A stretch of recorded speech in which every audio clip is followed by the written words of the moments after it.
नमस्कार। ओम साई राम। साई श्रद्धा सबुरी चैनल में आप सभी भक्तों का बहुत बहुत स्वागत है। जो साई भक्त हमारे चैनल को देख रहे हैं, सब्सक्राइब बटन दबाकर सब्सक्राइब ज़रूर कर लीजिए, ताकि हम जब भी कोई वीडियोस नए, कुछ भी बात, कुछ भी एक्सपीरियंस, कुछ भी मिरेकल्स जब भी हम लोग शेयर करें, आप सब कुछ देख पाए। जो लोग हमारे चैनल के न्यू सब्सक्राइबर हैं, सबसे पहले बेल आइकन को दबा के सब्सक्राइब कर लीजिए, क्योंकि जो आपका नोटिफिकेशन छूट गया है आप लाइन बाय लाइन सब नोटिफिकेशंस देख पाए। कमेंट करें ज़रूर कैसा लग रहा है, और हमारे चैनल को आगे लेके जाने के लिए ज़रूर सहायता करें। साईं बाबा कहते हैं, किसी दूसरे के ऊपर झांकने से पहले खुद के ऊपर झांको। खुद की मन की अंतरात्मा से पूछो, तुमने क्या किया है। जैसा तुम करोगे ऐसा ही फल तुम्हें मिलेगा। दोष तो हर किसी को कोई एक के ऊपर दूसरे का दोष तो दे ही सकते हैं, पर तुमने कितना किया है। जितना करोगे उतना ही पाओगे। जितना अच्छा काम करोगे उसका फल उतना ही मधुर होगा, और जितना खराब काम करते जाओगे उतना ही उसका भी फल तुम्हें भुगतना पड़ेगा। पाप और पुण्य इसका विचार तुम मत करो। तुम विचार करने वाले कौन होते हो? पाप और पुण्य का विचार करने वाला तो मालिक है, जो ऊपर बैठे सबको देख रहा है। उसके ऊपर छोड़ दो और अपने को जितना हो सके मालिक के रास्ते पे लाने की कोशिश करो। खुद को भी लाओ और दूसरों को भी लाने की कोशिश करो, ताकि इस जीवन और दूसरे जीवन और आने वाले जो जीवन है उतना ही तुम्हारे लिए सुलभ हो, शांतिमय हो और सुखदायी हो। ओम साई राम। हमारे एक साई भक्त जो तेजपुर के रहने वाले हैं, उन्होंने अपना एक्सपीरियंस हमारे YouTube चैनल के साथ शेयर किया है। आप सभी भक्तों से अनुरोध है, ज़रूर देखें और कमेंट बॉक्स के माध्यम से अपने सुझाव ज़रूर लिख के भेजें। ओम साई राम। ओम साई राम। मेरा नाम जानवी मधुकल्य है। मैं तेजपुर से हूँ। मैं साई श्रद्धा सबूरी इस चैनल को बहुत धन्यवाद देती हूँ मुझे मौका देने के लिए, ताकि मैं बाबा के साथ अपने जीवन में हुए कई एक्सपीरियंस को शेयर कर सकूँ। वैसे तो मेरे जीवन में बहुत सारे एक्सपीरियंस हुए जो मैं आपको बता सकती हूँ, बट इस मुहूर्त में आपके साथ मैं 2-3-4 एक्सपीरियंस शेयर करना चाहती हूँ। पहले मैं आपको ये बताना चाहती हूँ कि मेरे बाबा के साथ पहचान कैसे हुआ। जब मैं 3rd सेम में थी और गुवाहाटी यूनिवर्सिटी में पढ़ रही थी, तब पता नहीं अचानक एक दिन मेरे मन में बाबा के प्रति बहुत भक्ति उत्पन्न हुआ, और इसीलिए मैं लाइब्रेरी में गई और उनका एक फ़ोटो लाके मैंने अपने टेबल पर उनका स्थापना किया, और जैसे अन्य देवताओं के जैसे मैंने उनका पूजा दिन रात किया, और शायद इसीलिए मेरे उनके प्रति बहुत भक्ति है। 2014 में मेरा जब 4th सेम में थी, तब मेरे मानसिक तौर पे मैं बहुत टूट चुकी थी। मैं मानसिक बीमारी से गुजर रही थी, और उस समय एकमात्र बाबा ही थे जिन्होंने मेरा बहुत मदद किया, और उन्हीं के लिए मैंने अच्छे अंक भी लाए। ये 2013-14 का केस है। इसके बाद मैं घर वापस आ गई थी, और जो मैंने बाबा का फ़ोटो ख़रीदा था वो मुझे बिल्कुल पता नहीं, मैंने वो गुम हो गया था मेरे हाथ से, और आज तक मेरा वो फ़ोटो मुझे नहीं मिला। अब 2019 में रिसेंटली मेरा बहुत प्रॉब्लम चल रहा था, मेरा फैमिली प्रॉब्लम बहुत चल रहा था, और इसीलिए मैंने एक अपने भैया को अपना ये सब प्रॉब्लम बताया। तब उन्होंने मुझे बोला कि तुम एक काम करो, तुम बाबा का 9 व्रत रखो, और उस 9 व्रत में तुम जिस दिन व्रत करोगे, अपना जो मन में जो अशांति है सब उनको बताओ, अपना मनोकामना उनसे बताओ। वैसे ही मैंने अपना व्रत शुरू किया, फिर मैंने 9 व्रत रखे, और आज तक मैं उनका व्रत पालन कर रही हूँ। तब जो मेरे मन में अशांति था, मैंने उसका व्रत करते गई, और जिस दिन मेरा पहला व्रत था उस दिन मैंने अपने हस्बैंड को बोला कि जैसे हम लोग गुवाहाटी में रह रहे हैं, और मैंने सुना है यहाँ पे एक बाबा का मंदिर है, हम लोग वहाँ पे आज शाम को जाते हैं और एक दिया जला के आते हैं। और वैसे ही मैंने गूगल में सर्च किया, और मुझे फटाशील आम्बारी का एक मंदिर है बाबा का, उस मंदिर का एड्रेस मिला, और हम लोग शाम तक वहाँ चले गए। और जैसे ही मैंने बाबा के मंदिर में पैर रखी, मेरे साथ बहुत अद्भुत एक घटना हुआ। उस दिन बृहस्पतिवार था और बाबा का जो पालकी जो नियमित तौर से निकाला जाता है, उस समय बाबा का पालकी निकाला जा रहा था। और मुझे इस सब के बारे में कुछ पता नहीं था कि कैसे पालकी निकाला जाता है, ये सब कुछ पता नहीं था। और मुझे बाबा को प्रणाम करने का भी मौका नहीं मिल रहा था। उस समय जो पंडित था, वो पंडित आया और मेरे पति को बोला कि आप एक काम करिए, जो बाबा का जो छोटा मूर्ति है वो अपने सर पे रखिए और इस पालकी को घुमाइए। और मैं बहुत डर गई थी क्योंकि मुझे इस सब के बारे में कुछ पता नहीं था। मुझे लगा वो पंडित लोग शायद बहुत बुरा मान गए थे कि मैं मंदिर में इस वक्त मैंने पैर रख दिया था, और इसलिए मैं बहुत घबरा गई थी।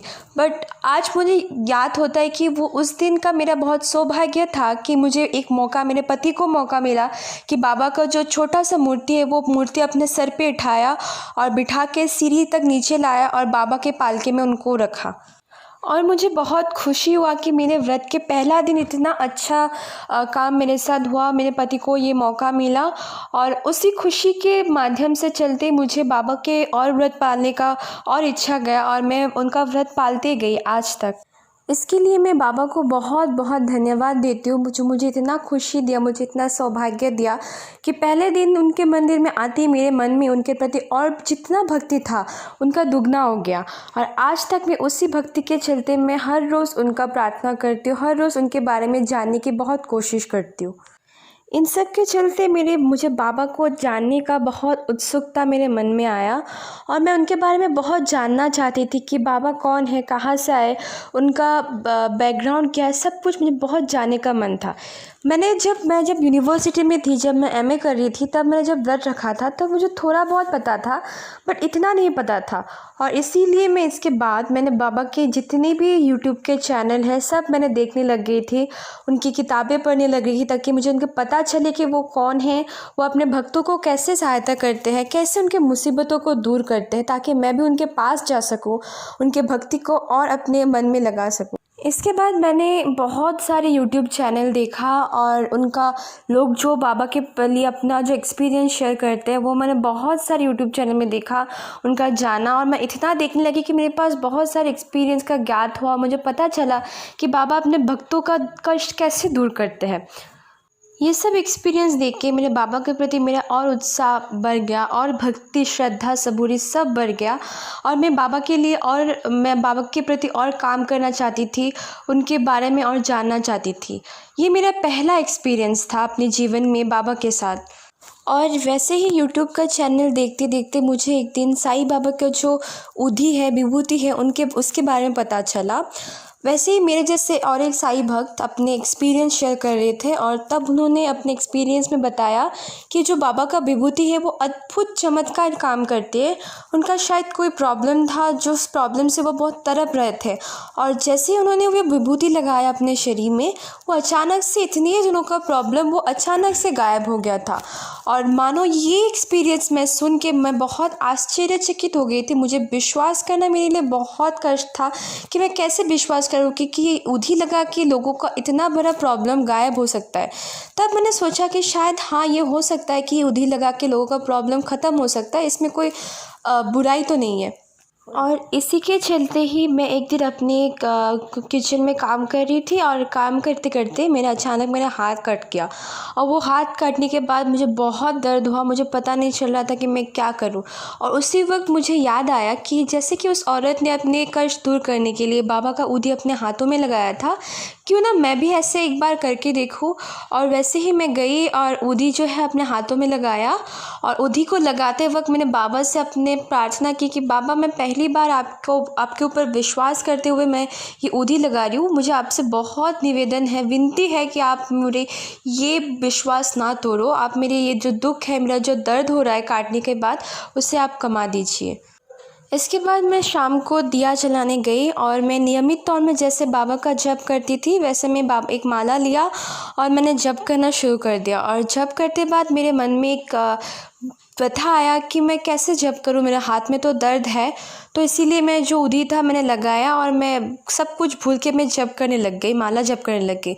और जब मैं माला जप करने लगी मुझे अचानक एहसास हुआ कि जो मेरा दर्द है वो पूरा बिल्कुल गायब हो गया था, कुछ भी नहीं है, मानो कुछ हुआ ही नहीं है मेरे साथ। और मैं बस खुशी से मैं अपने जब करने लग गई थी और जो दर्द था वो बिल्कुल गायब हो चुका था। मुझे आज तक विश्वास नहीं हो रहा था जो मेरे हाथ में इतना दर्द था। मुझे जब मैं 108 बार गिनती करने लगी थी, मतलब जब मैं 108 में पहुंची थी, तब मुझे ऐसा लगा कि मैंने हाथ में कोई करंट छोड़ दिया था और इतना दर्द था। और उसी दर्द को बाबा ने सिर्फ और सिर्फ 2 मिनट में उन्होंने गायब कर दिया था। उसके बाद आप विश्वास नहीं करेंगे, मेरे आंखों से आंसू निकल गया था। मुझे ये मालूम नहीं चल रहा था कि बाबा ऐसे भी लोगों के साथ मिरेकल करते। जब लोग अपने दुख में बहुत तड़पते, उसी वक्त बाबा आके अपने सारे दुख को दूर कर देते हैं। अब मैं आपके साथ अपने दूसरे एक्सपीरियंस को शेयर करने जा रही हूँ। मैंने बाबा के साथ बहुत गलती किया। मैंने कभी बहुत मेरे जीवन में ऐसे भी मुहूर्त आए कि मैंने उनके ऊपर जो मेरा विश्वास था मैंने सब गायब कर दिया था और मैंने उनके ऊपर विश्वास बिल्कुल नहीं किया था। और पर उस दौरान उन्होंने मेरा बहुत मदद किया था। अब मैं आपको ये बताना जा रही हूँ कि जो बाबा का जो उदी है वो मेरे पास कैसे आया। मैंने गूगल में जो साईं बाबा का जो शिरडी का जो ट्रस्ट है, साईं श्रद्धा जो शिरडी का जो ट्रस्ट है, उनको मैंने गूगल में मैंने विनती किया कि मुझे बाबा का उदी मुझे पार्सल करे और मैंने अपना एड्रेस उनको दिया।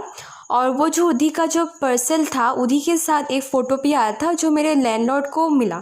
मेरे पास तब वो नहीं आया था। फिर अचानक एक दिन मेरे लैंडलॉर्ड ने बोला कि तो आपके लिए एक पार्सल आया है, उस पार्सल में बाबा का एक उदी है और फ़ोटो है। और वो दिन एक बृहस्पतिवार था। उस दिन मैं बहुत और आश्चर्य हो गई। मुझे इतना खुशी हुआ कि जो फ़ोटो और जो विभूति मैं बहुत दिन से मांग रही थी, वो उस बृहस्पतिवार के दिन जिस दिन मेरा व्रत था, उसी दिन मेरे हाथ में मेरा लैंडलॉर्ड मुझे थामा। और मुझे बहुत खुशी हो रही थी कि मैंने जो उदी मैंने शिरडी से मंगवाया है वो उसी दिन मेरे हाथ में आ गया था।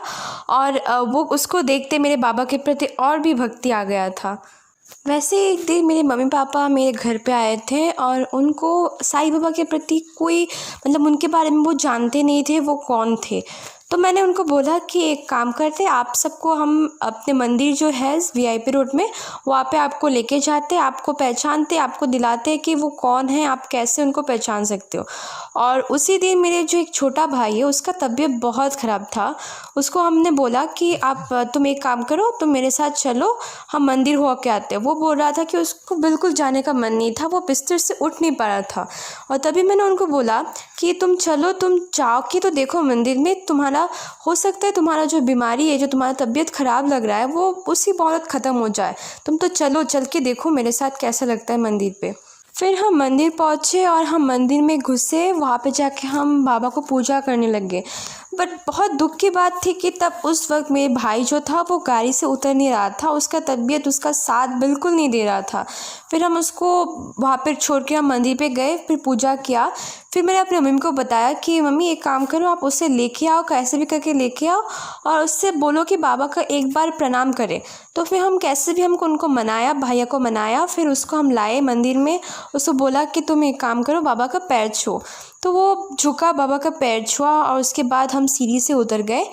जब हम सीढ़ी से उतर रहे थे तब मैंने उसको पूछा कि तेरा तबीयत कैसा है। उसने जो बोला वो मेरे लिए बहुत आश्चर्य का बात था। उसने बोला कि उसका तबीयत अचानक से, मतलब जो उसका बीमारी था, जो वो तड़प रहा था, वो अचानक से वो बाबा का जब पैर छुआ तभी उसका गायब हो गया था। और ये सुन के जो मेरे मन में जो खुशी था वो मैं आज तक किसी को शब्दों में व्यक्त नहीं कर पा रही।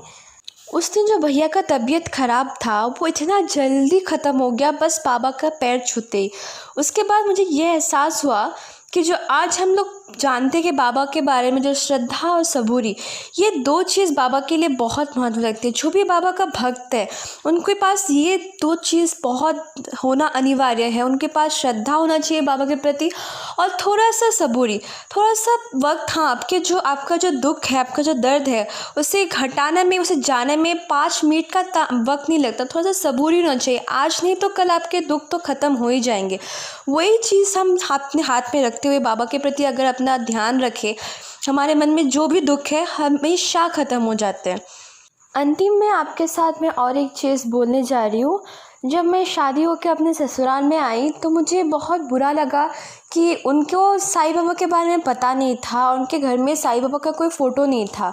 और इसलिए मैं उनको साईं बाबा को बहुत याद करती थी। अपने ससुराल में रहते हुए मैं बहुत उनको याद करती थी और उनको पूजा करने के लिए मैं बस अपने मन में उनको पूजा करती थी, उनके मन में उनको पुकारती थी। और मुझे ऐसा लगता कि काश बाबा का ये फ़ोटो यहाँ पे हो तो अच्छा होता। और ऐसे ही करते मैं एक दिन शाम को पूजा करने गई थी मंदिर में। और जब मैं पूजा कर रही थी तब मैंने अचानक देखा जो शोकेस था उसके अंदर बाबा का एक छोटा सा मूर्ति पड़ा हुआ था। वो मूर्ति देख के मेरे मन में इतनी खुशी आ गई थी और मैं मुझे याद करने लग गई थी कि मैंने मूर्ति को कब ख़रीदा था और ये कैसे यहाँ पे आया। तभी मुझे याद आया कि जब मेरा शादी हुआ था उसके बाद मम्मी मेरे लिए बहुत कुछ सजाने का चीज़ मेरे लिए भेजे थे और उसी में से एक मूर्ति, ये साईं बाबा का जो मूर्ति है वो था और वो अपने शोकेस में पड़ा था। वो देख के मुझे इतना खुशी हुआ, मैंने चिल्ला के अपने सास को बोला कि देखो ये मूर्ति यहाँ पे है और हम लोग अभी इसको यहाँ पे स्थापना करते हैं, बाबा का पूजा करते हैं। और वैसे हर वक्त बाबा मेरे साथ रहते हैं, आज भी बाबा मेरे साथ है। ये जो गले में मेरा लॉकेट है वो बाबा का है और बाबा हमेशा मुझे अपनी मुसीबतों से मुझे उभरने में मेरी सहायता करते हैं। इसीलिए मैं बाबा का बहुत आभारी हूँ और मुझे ये विश्वास है कि अभी भी बाबा हमेशा हमारे साथ रहेंगे। और जो अभी गुज़र रहा है कोरोना महामारी से, हमें हर भक्त को, हर व्यक्ति को मुक्त कराएंगे और ये जो महामारी है बहुत जल्द ख़त्म हो जाएगा। ये मेरे मन में उनके लिए श्रद्धा है, ये सबूरी है और मुझे लगता है कि महामारी भी बहुत जल्दी ख़त्म हो जाएगा। ओम साई राम।